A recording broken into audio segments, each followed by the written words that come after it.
In this video, we're going to learn how to create the dashboard you see now.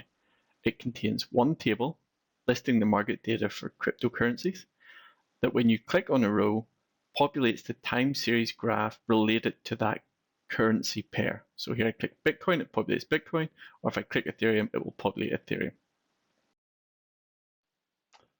The steps to allow you to reproduce this dashboard are available as a tutorial on the Timescale website under Pulse Tutorials. First, we will create a new Timescale database using Timescale Cloud. We will then use a small Java application to populate it with crypto market data. I will then add the Timescale connection inside Pulse. And again, within Pulse, I will add a table. I will then add a time series chart. And finally, I will link the two. Here you see I'm using Timescale Cloud. I have a service database already running. And if I wanted, I could create a new service. Since I already have one running, I will go in, and on the right-hand side is where you would find your connection info for connecting to that database that we will use later. Once I've created the database, I can now use our Java application to populate it with data. We run the Java application with the JDBC URL, the username and password. It will print out the SQL for table creation, and then it will begin to print out dots and O's for populating the orders and trades from the exchanges into the database. From the Timescale website, download Pulse, run it, and you'll be presented with an opening screen showing one or two demo dashboards and asking you to add a connection.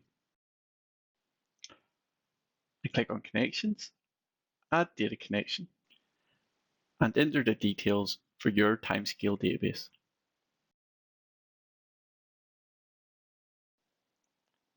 Now I can go back to Dashboards, click Add Dashboard. I want first a table component, so I click Table, go across to the SQL editor, make sure that Timescale DB is selected, and the first one I want is to select from trade, and let's place a limit of 200. I press Control Enter to run that line, and it's populating. And we want to order by e-time descending to show the most recent trades. And we will add a little formatting to the sim column. Next, we want to add a time series chart. So this time I click Add Component Time Series. I then move down and click again to drop it onto our dashboard. By default, it's filled in the example query, which doesn't work with this database. You can then take the query from the website and paste it in and click Save. Now notice, basically what it does is it selects from the orders table, from the trade table, and again from the trade table for other trades, and union joins the three select queries. The final piece I want to add is to make it interactive, that when I click on one of these rows, whether it's for Ethereum or Bitcoin, it will display the time series chart for that selected symbol.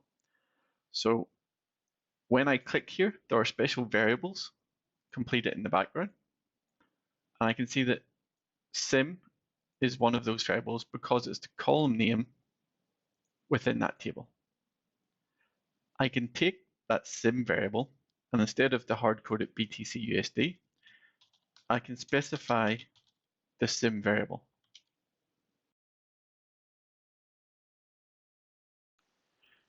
Now when I click a row, the time series graph is populated with data for either Ethereum or Bitcoin, depending on which row you click. Finally, I click Save. It takes a screenshot, and if I go back out to dashboards, you see my dashboard has been saved. I can click to open it, and once I click on a row, it populates the time series graph with the selected, whether it's Bitcoin or Ethereum, it shows the time series for that selected row.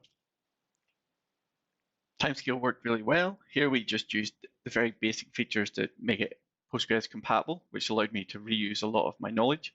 It does also include some concepts such as hypertable and materialized views that seem very interesting, particularly for time series analysis, that I hope to get into in future. Hopefully This demo shows what is quickly possible to allow you to create interactive data tools within Pulse. Thanks, and good luck with your own dashboards.